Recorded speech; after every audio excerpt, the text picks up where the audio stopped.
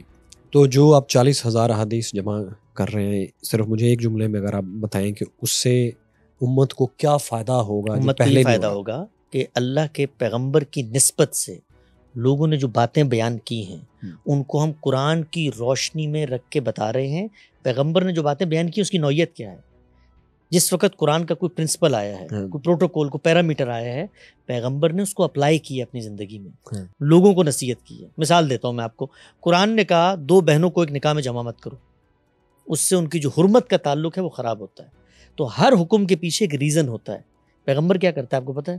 اس reason کو اٹھاتا ہے اور اس ریزن کو سامنے رکھ کے جو نئی صورتحال سامنے آتی ہے اس پہ اپلائی کرتا ہے. قرآن نے کہا جنگ کے موقع پہ نماز جمع کر لو، ٹھیک ہے. پیغمبر نے عام سفروں میں بھی جمع کر لی. لوگوں نے پوچھا کیوں کیا رسول اللہ؟ یہ سب حدیث میں آتا ہے. حدیث رسول اللہ صلی اللہ علیہ وسلم کی علم کی روایت ہے. وہ علم قرآن کی شرح و وضاحت، قرآن کی اپلیکیشن پہ مبنی ہے. اس کو الگ کر دیں تو قرآن تو اپنی جگہ پر دین ویسی رہے گا. اس کو لے لیں تو دین پر انڈرسٹینڈنگ کیسے کرنی ہے، دین پر عمل کیسے کرنا ہے. پیغمبر خود دین کا سب سے بڑا عالم ہے، پہلا عالم ہے دین کا، سب سے بڑا عالم. وہ اجتہاد کرتا ہے، وہ کہیں چیزوں کو اپلائی کرتا ہے، کہیں وہ اپنی انسانی حیثیت میں کوئی معاملات کر رہا ہوتا ہے. حدیث اس سب کا ذخیرہ ہے. خود دین کے احکامات کو کیسے عمل میں لے کر آنا ہے، خوبصورتی کے ساتھ اس پہ عمل درآمد کرنا ہے، یہ سب ہسٹری سے ملتا ہے. اس کو کچھ بھی نہ ہو اس میں سے، آپ پورا کا پورا قرآن پڑھیں، سنت کے ٹریڈیشن لے لیں، آپ دین پہ عمل کریں گے. یہ علم کی ضرورت ہے. سنت کی ضرورت تو پھر بھی پڑ گئی نا، قرآن پاک سے آپ کو باہر تو آنا پڑ گیا. سنت حدیث میں نہیں ہے. نہیں حدیث بے شک نہیں، لیکن آپ نے جو اس طرح کہا ہے کہ صرف قرآن کافی ہے، قرآن کافی تو نہ ہوا. قرآن جو بات کر رہا ہے، سنت قرآن کے حکم ہی کی تعمیل ہے. قرآن کہتا ہے نماز پڑھو، نماز کہاں پائی جاتی ہے؟ قرآن پیغمبر کو یہ کہتا ہے، خود پیغمبر کہ اس کے ساتھ آپ کو کچھ اور بھی چاہیے. کچھ بھی نہیں چاہیے. جو کچھ اور آپ ہسٹری میں لے کے جا رہے ہیں وہ نہیں چاہیے. جو چاہیے وہ میں آپ کو بتاتا ہوں. اچھا مجھے ایک اور بات بتائیں کہ کیا مذہب میں یعنی اسلام میں تمام انسان برابر ہیں یا اس طرح ہے کہ صرف مسلمان برابر ہیں؟ تمام انسان کس کے نزدیک کس حیثیت میں برابر ہے؟ یعنی اللہ کے نزدیک برابر ہے انسان، آخرت کے لیے برابر ہیں، دنیا میں حکومت کے لیے برابر ہیں، کس کانٹیکس میں برابر ہے؟ حقوق کے اعتبار سے، حقوق کے اعتبار سے بالکل برابر ہے، تمام انسان برابر۔ اور اگر ایک مسلم ریاست ہو تو اس میں رہنے والا غیر مسلم اور مسلمان اور ایک کافر اور ایک مجوسی اور ایک یہودی اور ایک ہندو، تمام کے رائٹس برابر ہیں۔ اسلام کی نظر میں جو مسلم ریاست اور غیر مسلم ریاست ہوتی نہیں، اسلام کی نظر میں جمہوری ریاست ہوتی ہے یا استبدادی ریاست ہوتی ہے؟ تو اسلام کہتا ہے اپنے جمہوری ریاست بنانی ہے۔ جب آپ جمہوری ریاست بنائیں گے، خود قرآن نے بتا دی ہے، پرنسپل بتا دیا، امرہم شورا بینہم، مسلمانوں کا نظم اجتماعی ان کے باہمی مشورے پہ مشتمل ہو۔ کہاں بتایا ہے امر و شورا بینہم کا امرہم مطلب؟ شورا بینہم، اس کا مطلب ہے مسلمانوں کا نظم اجتماعی، مسلمانوں کا، نہیں اس میں نظم اجتماعی تو کہیں نہیں ہے، امرہم ان کے درمیان جو معاملہ ہے، امرہم ان کے درمیان نہیں، فی الامر ہم یشاورون ہم ہو گیا جمع، ہاں امرہم ان کے درمیان، کن کے درمیان؟ مسلمانوں کے درمیان، جو بہت سارے لوگوں کے درمیان جو امر ہوگا اس کا فیصلہ ہوگا مشورے سے۔ کیسے یہ اچھا، اب یہ تو ایک ایسی بات ہے کہ جو میرا نہیں خیال کہ دنیا کی تاریخ میں کسی سویلائزیشن میں اس بات کی نفی کی گئی ہو کہ مشاورت سے فیصلہ نہیں ہونا۔ جب آپ جمہوری بات کرتے ہیں تو وہ ایک پولیٹیکل سسٹم ہے جو بہت بعد میں ایوالو ہوا، ڈیولپ ہوا اور ابھی تک ایوالو ہو رہا ہے، جبکہ اسلام کی ابتدائی تاریخ میں جس جمہوری لفظ سے اب لوگ اس سے جو مطلب لیتے ہیں وہ نہ تو ایتھینین ڈیموکریسی تھی، نہ ہی اسلامی خلافت والی ڈیموکریسی تھی، اور نہ ہی رومن امپائر والی اس کے ریپبلک والی ڈیموکریسی تھی، بالکل سٹارٹ والی بیفور جولیس۔ تو وہ تو بالکل اور چیز ہے۔ جو آپ بات کریں یہ تو ایک دانش کی بات ہے جو میرا نہیں خیال کسی اور جگہ پر نہ ہو کہ مشورے سے کام کرنا چاہیے۔ جی، اسلام نے ایک پرنسپل دیا ہے، اس پرنسپل کو انسانوں نے اپلائی کرنا ہے۔ آپ نے کہا کہ یہ قرآن پاک میں ہے، مجھے بتائیں کہاں ہے؟ میں بتا رہا ہوں آپ کو، اسلام نے ایک پرنسپل دیا ہے، اس پرنسپل پہ انسانوں نے عمل کرنا ہے۔ وہ پرنسپل کیا ہے؟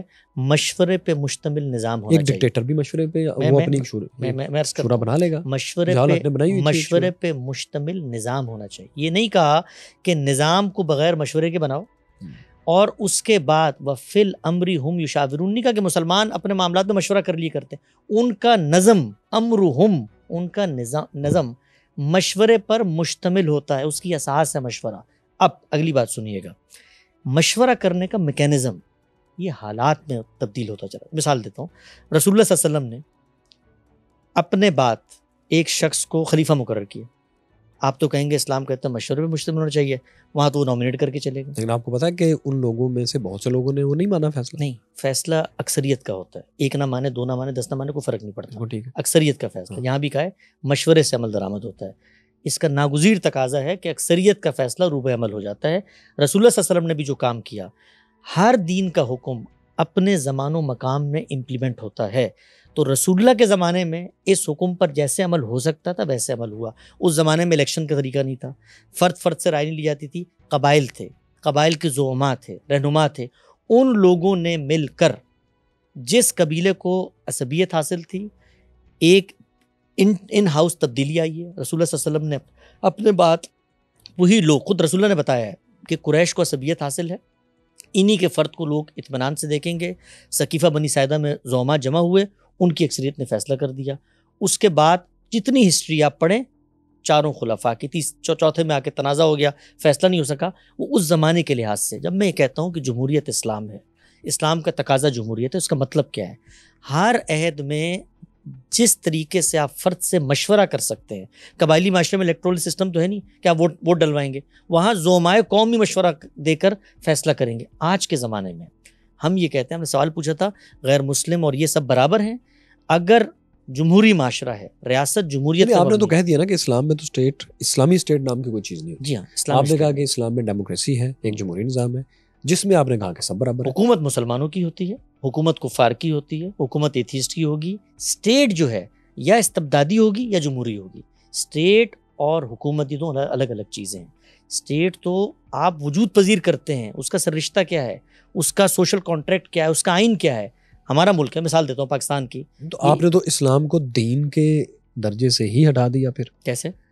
کیونکہ دین تو کہتے ہیں سید مودودی کی کتابوں میں جو میں نے پڑھا ہے، اسلامی حکومت کیسے قائم ہوتی ہے، ان کا لٹریچر کا حصہ ہے، اس میں بتایا ہے کہ آپ نے اسلامی اسٹیٹ کیسے قائم کرنی ہے جی اور اس میں یہ بتایا کہ مسلمانوں کا فرض ہے یہ. ڈاکٹر اسرار صاحب اس بات کے اوپر ایک اسکالر تھے, میں ان سے اختلاف کرتا ہوں اس بات پہ, آپ لوگ بھی سے کرتے ہیں, لیکن اسلام کا مسلمانوں کا بہت بڑا طبقہ اس بات کو مانتا ہے کہ اسٹیٹ بنانا ہماری ضرورت ہے. جی, وہ جس بنیاد پہ کہتے ہیں وہ قرآن کی ایک آیت ہے, اس آیت کو ہم ری انٹرپریٹ کرتے ہیں اسی اصولوں پر جو اصول میں نے بتایا ہے. آپ اسلام ری انوینٹ کر رہے ہیں, مجھے اسلام یوں لگ رہا ہے. اسلام ری انوینٹ نہیں کر رہے, ہم اسلام کا جو تھاٹ انسانوں کے یہاں ڈیولپ ہوا ہے اس کی ریکنسٹرکشن کر رہے ہیں, اس کو کریٹیکلی انالائز کر رہے ہیں. مثال دیتا ہوں, وہ یہ کہتے ہیں جی قرآن مجید میں کہا ہے کہ ان اقیم الدین ولا تتفرقوا فیہ, اقامت دین ایک فریضہ ہے. قرآن نے کہا, ہم کہتے ہیں اقامت کا مطلب کیا ہے بھائی؟ اقامت کا لفظ خود قرآن نے استعمال کیا ہے, اقامت صلاۃ کی تعبیر آئی ہے, وہاں پر اس سے مراد ہے نماز پر تم نے قائم ہو جانا ہے, نماز پر تم نے عمل درآمد کرنا ہے, نماز تم نے پڑھنی ہے, صلاۃ کو دائمون طریقے سے آپ نے پورا کرنا ہے. تو دین پر میں نے عمل درآمد کرنا ہے. میری حیثیت بدلتی رہتی ہے, میں فرد ہوں تو فرد کا دین مجھ پر آئے گا, میں حکمران ہوں تو اسلام نے معاشرے کو بھی کچھ احکامات دیے ہیں. جب میں حکمران بنوں گا اس وقت میں نے ان پہ عمل کرنا ہے. آپ مجھے یہ کہتے ہیں کہ اسلام میں زکوٰۃ کا حکم ہے, آپ نے کیسے لہذا عمل مال کرنا کمائیں. ہے؟ آپ تو ایک جمہوری ریاست کے حکمران بنیں گے, آپ اسلامی ریاست کے تو نہیں بنیں گے. جب اگر میں مسلمان ہوں گا اور میں جاؤں گا ریاست کے اندر حکومت بنانے کے لیے, تو میں دیکھوں گا نا میرا دین کیا کہتا ہے. میں نے حکومت بنانی ہے تو میں اس طریقے سے بنانی ہے یا اسٹیٹ قائم کرنی ہے؟ اسٹیٹ تو حکومت قائم ہے. میں وہی کہہ رہا ہوں, ایک اسٹیٹ ہوگی, اس میں آلریڈی ایک اسٹیٹ نظام تو قائم ہوگا, ہے, وہاں آپ بن جائیں گے. اسٹیٹ تو قائم ہے, کیسے بن جائیں گے؟ کوئی میکینزم ہوگا نا, جمہوری آپ میکینزم نے ہے, بتا دیا جمہوری جمہوری میکینزم. تو میں اس میں ایز اے کنٹیسٹنٹ کے پارٹیسپینٹ کے جاؤں گا. اگر میں الیکٹ ہو جاتا ہوں اور میں مسلمان ہوں تو اب اسلام نے مجھے سوسائٹی سے متعلق بھی کچھ احکامات دیے ہیں, وہ میں مسلمانوں کی کمیونٹی پر نافذ کروں گا. حدود کی سزا نافذ کروں گا صرف مسلمانوں پہ, صرف مسلمانوں. اس لیے کہ وہ جو سزائیں دی گئی ہیں وہ بتا دیا گیا ہے کہ وہ کن جرائم کی سزا وہ دی مسلمانوں کو جا سکتی ہیں. پھر اسلام میں یہ جو پھر دین کا تصور کیا ہے, مذہب میں اور دین میں پھر کیا فرق ہے؟ آپ نے یہ اپنی کئی تقریروں میں, کئی گفتگو میں بات کی ہے. ہم نے تو آج تک یہ سمجھا کہ دین ایک مکمل ضابطہ حیات ہے. ہاں, مکمل ضابطہ نجات کہنا چاہیے. ضابطہ حیات میں تو میری حیات کے بہت سارے پہلو ہیں. مجھے انشورنس کے لاس چاہیے, مجھے مثال کے طور پہ زندگی کے اندر اور 10 سال مجھے ٹریفک کے قوانین چاہیے. اگر دین سے نکال کے دکھائیں, مجھے مکمل ضابطہ حیات ہے آپ کا دین, وہ مجھے نکال کے دکھائیں. آپ کا بھی ہے. میرا جو ہے وہ ضابطہ نجات ہے. میں کیا کہتا ہوں؟ میں یہ کہتا ہوں دین نے ایک مقصد دیا ہے مجھے. وہ مقصد کیا ہے کہ میں نے اپنے آپ کو پیوریفائی کرنا, یہ دین کا مقصد ہے. پیوریفائی کرنا کس چیز سے؟ اپنے آپ کو پیوریفائی کرنا ہے ان ایولز سے, ان آلائشوں سے, ان منکرات سے جس کو میری فطرت کہتی ہے کہ یہ منکر ہے. کیسے کرنا ہے؟ اخلاق کی تطہیر کرنی ہے, جھوٹ نہیں بولنا, حسد نہیں کرنا, کینہ نہیں کرنا, چوری نہیں کرنی, بغض نہیں کرنا, تکبر نہیں کرنا. یہ سب تو آپ بغیر مسلمان ہوئے بھی کر سکتے ہیں, بالکل کر سکتے ہیں. اس سے اگلی بات بھی ہے, دنیا کے اندر بہت سارے معاملات میں فیصلہ نہیں کر سکتا. مثال کے طور پہ میں نے اپنے خالق کے ساتھ تعلق کا اظہار کرنا ہے, کیسے کروں؟ عقل کی بنیاد پہ کر کے دکھائیں ذرا مجھے. اس میں پیغمبر آیا ہے بتانے کے لیے کہ نماز پڑھنی ہے, خالق بتائے گا نا کیسے کرنا ہے. میں نے اگر خالق کی پرستش کرنی ہے, خالق کی اطاعت کرنی ہے, خالق کے نظر کچھ پیش کرنا ہے تو خالق نے بتانا ہے. میں کیسے فیصلہ کروں بھائی کہ میں نے اللہ تعالیٰ کو خوش کرنا کیسے کروں؟ خالق مجھ سے ڈائریکٹ تو بات ہی نہیں کرتا, پیغمبر سے کرتا ہے نا. کتاب آتی ہے نا میرے پاس, کتاب میرے پاس آتی ہے, میں اس کتاب کے ذریعے یہ دیکھتا ہوں کہ جو پیغمبر کتاب لے کر آیا ہے وہ ٹھیک ہے کہ نہیں ہے. میں کتاب کا جائزہ لیتا ہوں, کتاب کے کنٹینٹ کا جائزہ لیتا ہوں. کتاب اپنے بارے میں کچھ باتیں کرتی ہے. مثال کے طور پہ اچھا, وہ دین اور مذہب کا فرق اس پہ آ جاتے ہیں, کوئی فرق نہیں ہے, لفظ کے لحاظ سے کوئی فرق نہیں ہے, مذہب ایک ہی بات. یعنی یہ جو ہے کہ مقصد اور مشن ہے مسلمانوں کا کہ وہ ایک ریاست قائم کریں جہاں اسلام کے اصول نافذ کریں. ریاست کیونکہ سید مودودی کے مطابق اگر اسلامی ریاست قائم نہیں ہوگی تو اسلام کے اوپر پوری طرح عمل کرنا اور اس کو نافذ کرنا ممکن نہیں. اگر آپ کے پاس پیسے نہ ہوں تو زکوٰۃ دینا ممکن ہوگا؟ پاسبل نہیں ہے. تو پھر آپ کے مطلب پیسے کمانا فرض قرار دیں گے؟ وہ پیسے کمانا ہے, اگر میں مختلف چیزیں. اگر میں بیٹا ہوں اور اسلام نے کہا ہے کہ باپ کو شفیق ہونا چاہیے, اب میرے لیے شادی کرنا فرض ہوگا. یعنی آپ کے مطابق کہ اسلامی ریاست کا قیام اسلام میں فرض نہیں ہے. ریاست انسان بناتا ہے اپنی ضرورت کے تحت. یہ دنیا میں جن لوگوں نے ریاست بنائی ہوئی ہے اس وقت, ہر جگہ پہ ریاست ہے نا, اسلام کو پڑھ کے بنائی ہے. بھائی ریاست ایک فطری ضرورت ہے, کس چیز سے پیدا ہوتی ہے؟ ریاست اس احساس سے پیدا ہوتی ہے کہ میری جان مال آبرو کا. لیکن میرے خیال یہاں تھوڑی سی کنفیوژن ہو رہی ہے. ایک ہے communist state, one party system, ایک ہے ریپبلک, ایک ہے فیڈریشن, ایک ہے مونارکی. مختلف طرح کی اسٹیٹس ہیں, اسٹیٹس تو ہیں. جب وہ لوگ وہ مکتبہ فکر جو کہتا ہے اسلام کو اسٹیٹ بنانی چاہیے، وہ یہ کہتا ہے کہ اسٹیٹ وہ جس میں سسٹم اسلام کا ہو، جیسے اب ایک فیڈریشن کا، جیسے میں نے یہ سارے سسٹم اسلام کو سسٹم دیتے ہی نہیں، اسلام اسٹیٹ کا کوئی سسٹم نہیں دیتا. کوئی سسٹم نہیں دیتا. اسلام صرف بنیادی اصول بتاتا ہے. پہلا اصول میں نے آپ کو بتایا جمہوریت پر مبنی ہوگی، باقی کچھ چھوٹی چھوٹی چیزیں وہ بھی اخلاق پر مبنی ہیں. بھائی ان لوگوں کے مطلب پھر اصول تو دیتا ہے نا، وہ اصول دیتا ہے، سسٹم نہیں دیتا. سسٹم پتہ ہے کیسے کہتے ہیں؟ یعنی سسٹم کا مطلب یہ ہوتا ہے بھائی پھر وہ کس لیے دیا؟ اگر اسٹیٹ بنانی نہیں تو پھر اسلام نے وہ سسٹم کیوں دیا؟ اس لیے کہ آپ بنانا چاہیں تو آپ کے سامنے اسلام کی ہدایت ہو. اس کا مطلب ہے کہ بنا سکتے ہیں، بنا سکتے ہیں، لیکن فرض نہیں ہے آپ کا یہ موقع. میں اور آپ آج فیصلہ کر رہے ہیں کہ ہم دونوں نے ایمیزون کے جنگل میں جا کے رہنا. آپ تو میرے ساتھ جائیں گے نہیں، میں اکیلا چلا جاؤں اگر تو میں نے جا کے رہنا ہے وہاں پہ. اسلام کی مجھ پہ کوئی قدر نہیں. میں وہاں جا کر عبادت کروں، میں وہاں جا کر اللہ کے حقوق پورے کروں، جو کچھ ہے. ویسے ایمیزون کے جنگلوں میں جانے والا ایڈونچر اچھا ہے، اگر جایا جا سکے تو جانا چاہیے. تو اسلام آپ پر یہ لازم بن گئی ہے اسٹیٹ، اب وہ آئے گا. بھائی اگر جمہوری انداز سے نہیں بناتے لوگوں کی اختلفی ہوگی. اچھا تم مسلمان حکمران ہو نا، کچھ تم پر دینی ذمہ داری ہے. مثلا اسٹیٹ کے اندر جمعہ پڑھاؤ گے نا، تم نے پڑھانا ہے جا کے جمعہ، اگر تم حکمران ہو. یہ مسجد مولویوں کی ذمہ نہیں کرنی. یہ ہے ذرا یہ اسلامی نظام بتائیں مولویوں کو، آپ سے پوچھیں گے وہ کہیں گے نہیں چاہیے والا اسلامی نظام. اسلامی نظام جو اصل ہے، جو دین کے مطابق ہے. غامدی صاحب نے اپنے ایک مضمون میں اسلام ریاست جوابی بیانیہ ان 10 احکامات کو لسٹ کر دیا ہے جو معاشرے سے متعلق ہیں. اسلام اصلاً فرد کو مخاطب کرتا ہے، فرد کی ڈفرینٹ کیپیسٹیز ہیں. میں آج فرد ہوں، کل اسکول کا پرنسپل ہوں، پرسوں ایک قاضی ہوں، ترسوں میں ایک ریاست کا سربراہ ہوں. سربراہ بنوں گا، مسلمان اکثریتی ملک ہے تو میں جو قانون دین نے مجھے دیا ہے مجھے اس پر عمل کرنا ہے. نافذ تو کوئی چیز ہوتی نہیں، عمل کیا جاتا ہے. میں حکمران ہوں تو میں نے دین پر عمل کرنا ہے. مجھے بھی کچھ ہدایات اس نے دی ہیں، وہ میں مسلمانوں کو بتاؤں گا، ان پر عمل درآمد کرواؤں گا. ان چیزوں میں عمل درآمد کراؤں گا جن پہ عمل درآمد کرانا ہے. مثال موسیقی لوگ سنتے ہیں، میرے نظریے کے مطابق غلط بھی ہو، میں اسلامک اسٹیٹ کا سربراہ ہو کر بھی کچھ نہیں کر سکتا. سعودی عرب کے اندر ان کا نقطہ نظر یہ تھا کہ اسلام یہ کہتا ہے کہ جی عورتیں ڈرائیونگ نہیں کر سکتی.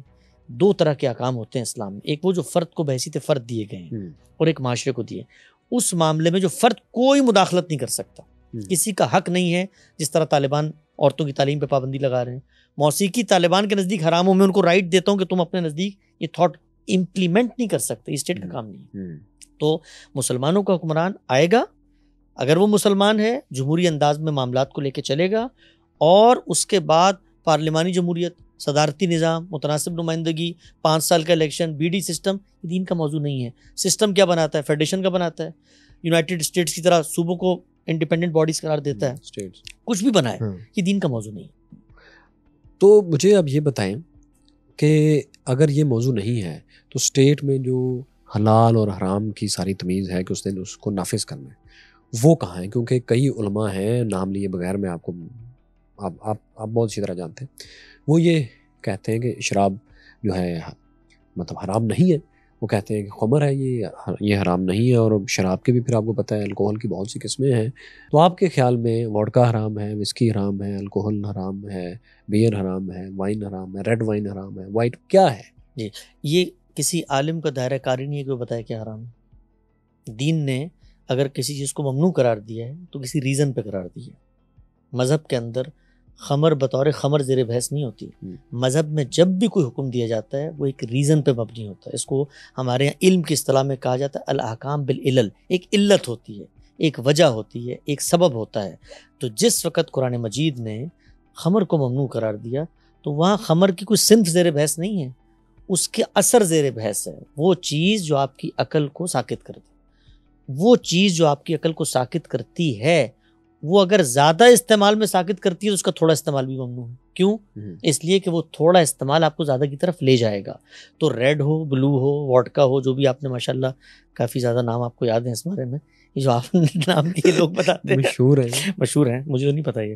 تو یہ والے جو نام ہیں، آپ امریکہ میں رہتے ہیں؟ ہاں امریکہ میں رہتے ہیں لیکن ہم اچھے ماحول میں رہتے ہیں. تو وہاں پر یہ جتنی چیزیں ہیں وہاں اسلام نافذ ہے. وہاں اگر آپ مجھ سے کہیں میں مسلمان ہوں، میں وہاں پر الحمدللہ 100% اسلام پر عمل درآمد کر رہا ہوں. وہاں پر مسلمانوں کی ریاست نہیں ہے، نہ مسلمانوں کی اکثریت ہے، نہ ان کے پاس حکومت ہے، جمہوری ریاست ہے. اور مجھے اپنے دین پر عمل درآمد کرنے میں کوئی دقت، کوئی ایک نقطہ ایسا نہیں ہے، ایک نقطہ پوری ذمہ داری سے عرض کر رہا ہوں جو مجھے اسلام کی ہدایات پر عمل درآمد کرنے سے روکے.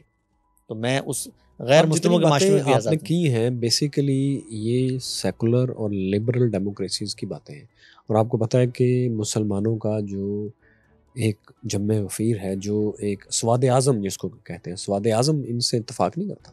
نہ کرے کیا فرق پڑتا ہے؟ کوئی دلیل دے گا نا، سواد اعظم ہو یا سواد اصغر ہو، اس کے کوئی ہمیشہ دنیا میں دلیل پہ بات چلتی ہے. جو مسلمانوں کا سواد اعظم ہے، آپ نے ٹھیک کہا، وہ یہ کہتے ہیں کہ اسٹیٹ کی سطح پر جو دین کے احکامات ہیں ہم نے ان کو نافذ کرنا ہے، اور جہاں سے وہ یہ بات کرتے ہیں وہ قرآن مجید کی بعض آیات ہیں، اس کی مس انٹرپریٹیشن ہے.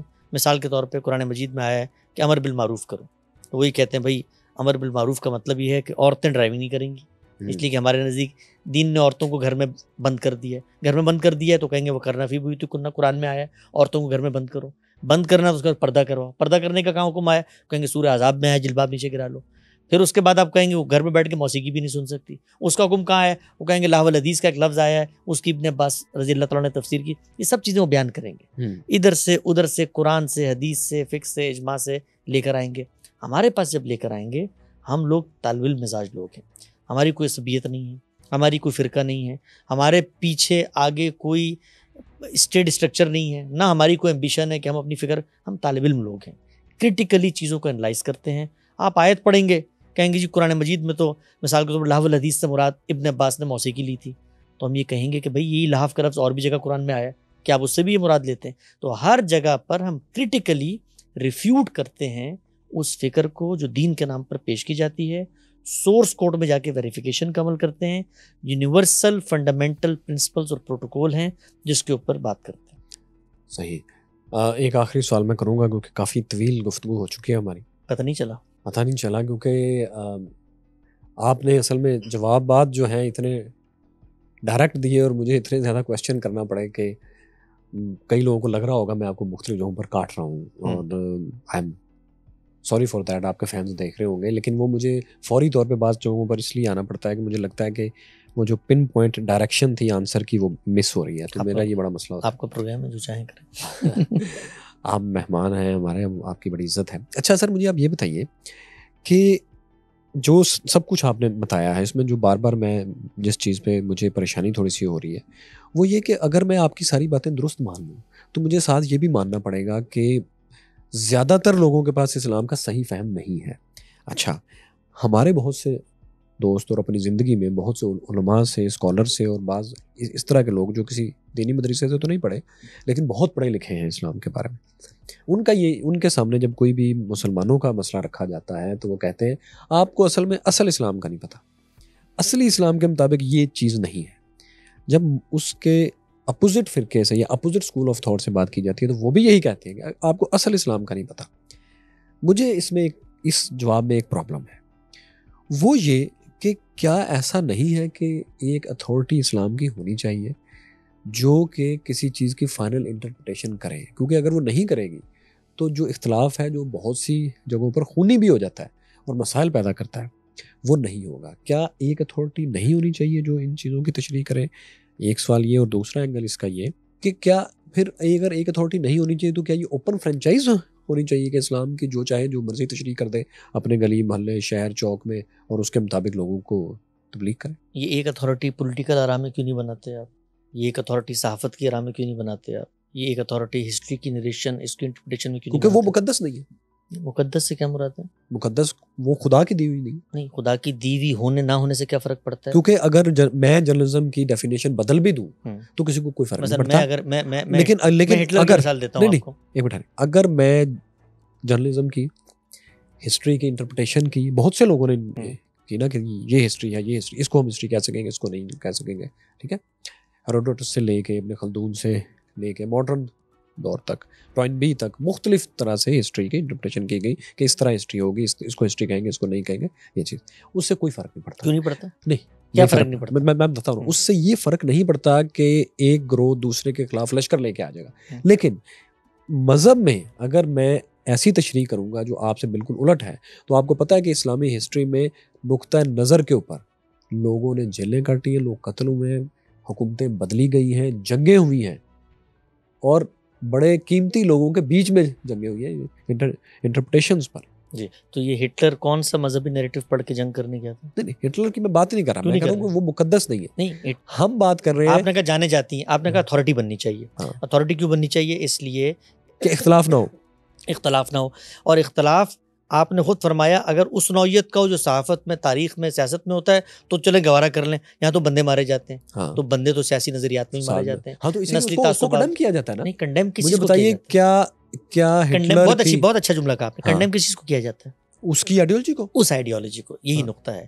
جس وقت انسان دنیا میں ہوتے ہیں اور وہ چیزوں کو انٹرپریٹ کرتے ہیں، انسانوں کو باٹا کا جوتا نہیں بنا سکتے. آپ نے کہا اتھارٹی، وہی اتھارٹی کے لیے پہلے اتھارٹی کو منوانا پڑے گا نا. ہاں. میں پوری پاکستان کے علماء کو بٹھاؤں گا. تو کیا یہ اوپن فرنچائز ٹھیک ہے؟ بالکل اوپن ہے. دنیا اوپن ہے بھائی. No, no, دنیا no, no, open no. Franchise ہے. یس وہ ہے لیکن اس میں یہ پرابلم نہیں ہے کہ کوئی ایک مسئلہ شخص اپنی آئیڈیالوجی کو مقدس کہہ کے یہ- اپنا یہ- گروہ بنا لے گا. نہیں یہ اس طرح نہیں پاسبل. نہیں، مذہب یہ اجازت اور یہ سہولت آپ کو دیتا ہے. بھائی آپ مجھے یہ بتائیے کہ سیاسی نظریات دنیا میں جنگوں کا باعث بنے کہ نہیں؟ بالکل بنے. جانے گئی ہیں کہ نہیں؟ ایگزیکٹلی گئی. وہاں کیوں نہیں اتھارٹی بناتے ہیں؟ Exactly this is what I am saying. اس کا مطلب ہے کہ مذہب اور سیاست کی آئیڈیالوجیز، نیشنلزم، یہ ایک ہی چیز ہے. دنیا کی ہر انٹرپریٹیشن، ہیومن انٹرپریٹیشن ایک ہی چیز ہے. ہر انٹرپریٹیشن از دا ریئلٹی. تو یہ that's what I am seeing کہ آپ تو پھر اسلام فرق کیا ہوا؟ کوئی فرق نہیں ہوا. کوئی فرق نہیں ہوا. آپ ایک شیکسپیئر کے شعر کو پڑھتے ہیں، اس کو سمجھتے ہیں.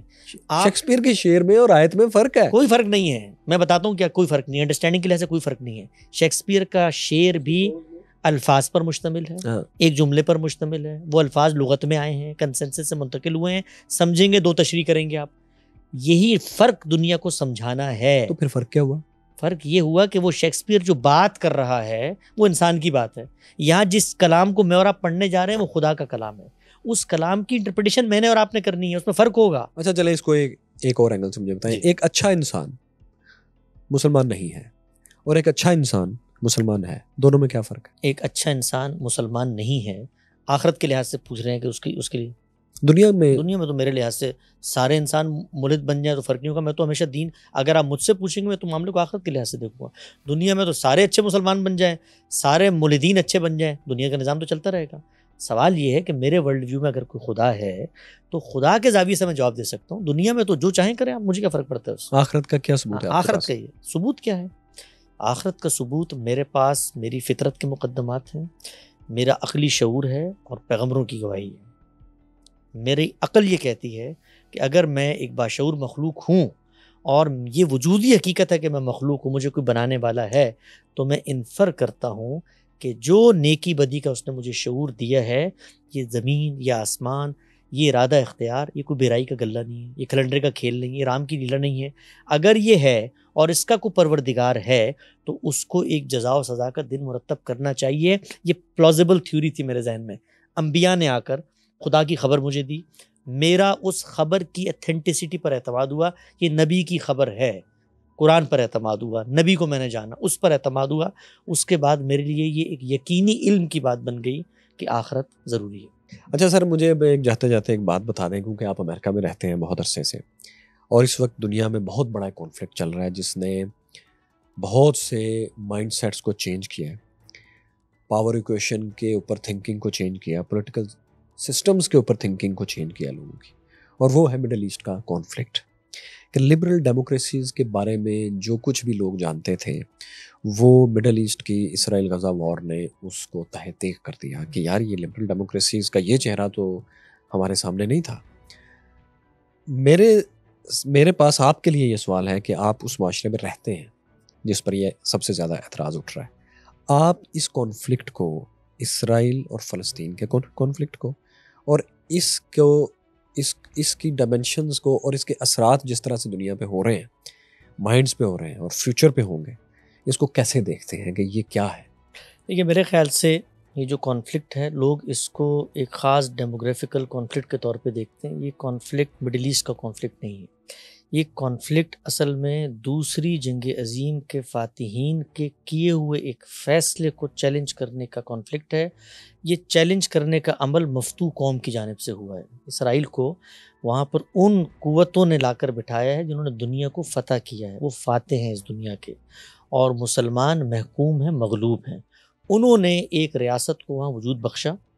بخشنے کے بعد جو ہونا چاہیے تھا وہ یہ کہ مسلمان اس چیز کو پہچانتے کہ دنیا کے اسٹیج پر وہ ایک ناکام قوم ہے، مفتور مغلوب قوم ہے، ان کے پاس طاقت نہیں ہے، ٹیکنالوجی نہیں ہے، سرمایہ نہیں ہے، عالمی قوتوں کے ساتھ آئیڈیلزم کی بنیاد پہ وہ معاملہ نہیں کر سکتے۔ اللہ کا شکر ہے، فضل ہے، کرم ہے کہ کم سے کم 1928 کے بعد یہ اصول مان لیا گیا ہے کہ وہ لوگ ہم پر فتح کر کے قبضہ نہیں کر سکتے۔ تو جو کچھ ہمیں ملا ہوا ہے اس کو آئیڈیلزم کی بنیاد پہ نہیں، پریکٹیکل وزڈم کی بنیاد پر ان عالمی قوتوں کے ساتھ معاملات کریں، نیگوشیٹ کریں۔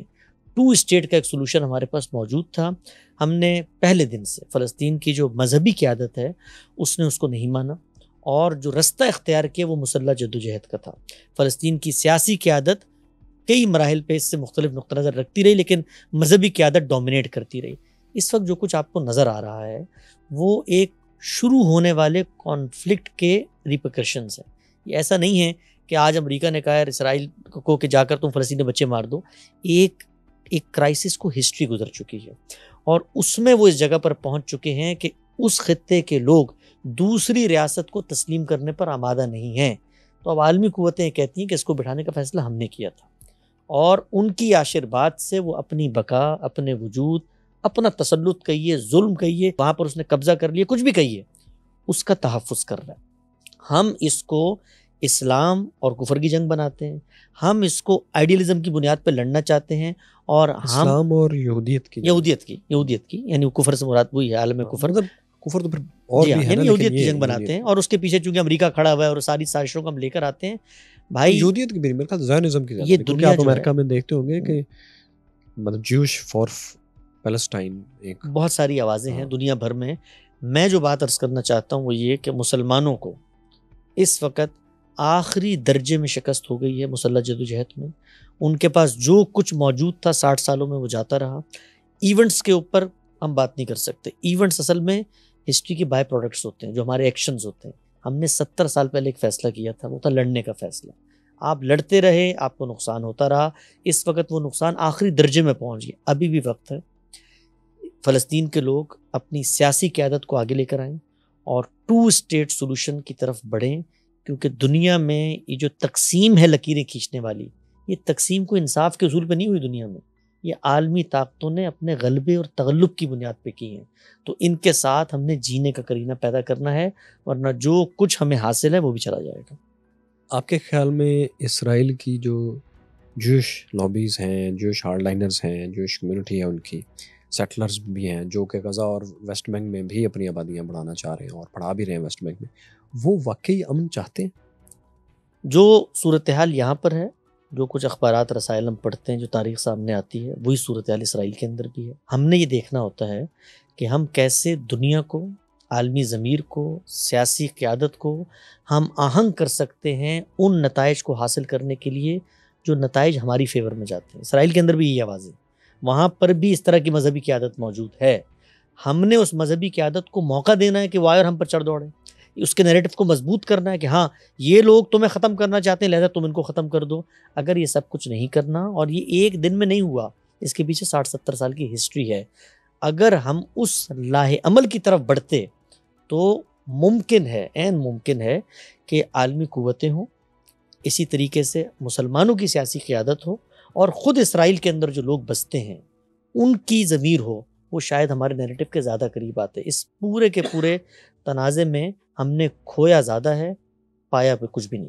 بہت شکریہ محترم حسن الیاس بھائی، آپ نے بڑی ڈیٹیل میں اپنے نقطہ نظر کو بڑی بہادری سے ایکسپلین کیا، اس کی میں ضرور داد دوں گا، کیونکہ میں بہت سے لوگوں سے انٹرویو جب کرتا ہوں تو وہ کئی جگہوں پر رک جاتے ہیں اور ان کو محسوس ہوتا ہے کہ ہماری لمٹ ہے، لیکن آپ نے بڑی بہادری سے اور بڑی ڈیٹیل میں ایک ایک چیز کو ایکسپلین کیا۔ کچھ سوال میں نے اس لیے بھی کیے کہ وہ کرنا بہت ضروری تھے۔ پاکستان میں ایک ایسا ماحول ہے جو کہ جس میں کہ یہ مجھے فیل ہوتا ہے کہ یہ انتشار کی طرف جا رہے ہیں، تو اس لیے سارے سوال آپ سے کرنا بہت ضروری تھے۔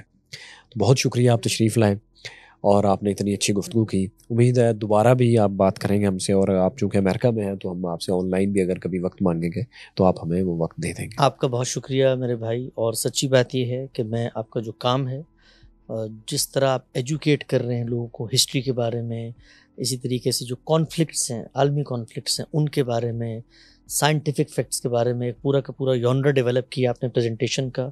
اور مجھے دنیا میں جہاں بھی جانے کا موقع ملتا ہے میرے لیے بڑے فخر کی بات ہوتی ہے کہ پاکستان کے اندر کم سے کم کو ایسے کانٹینٹ کریٹر ہیں، ایسے کریٹیو لوگ موجود ہیں جو جدید میڈیم کو اور جدید پریزنٹیشن اسٹائلز کو اور وہ چیزیں جو ہم سوچ بھی نہیں سکتے تھے کہ پاکستان میں ہو سکتی ہیں، ان کے لیے بہت بڑی فنڈنگ چاہیے ہوتی ہے. اور میں نے آپ کا یہاں پر آ کر سیٹ اپ دیکھا، جس طرح کی محنت آپ کر رہے ہیں اس کے بہت اثرات ہیں. اس قوم کو ایجوکیٹ کر رہے ہیں. اس قوم کو جو سب سے زیادہ ضرورت ہے وہ ایجوکیشن کی ہے، جہالت سے نکالنے کی ہے.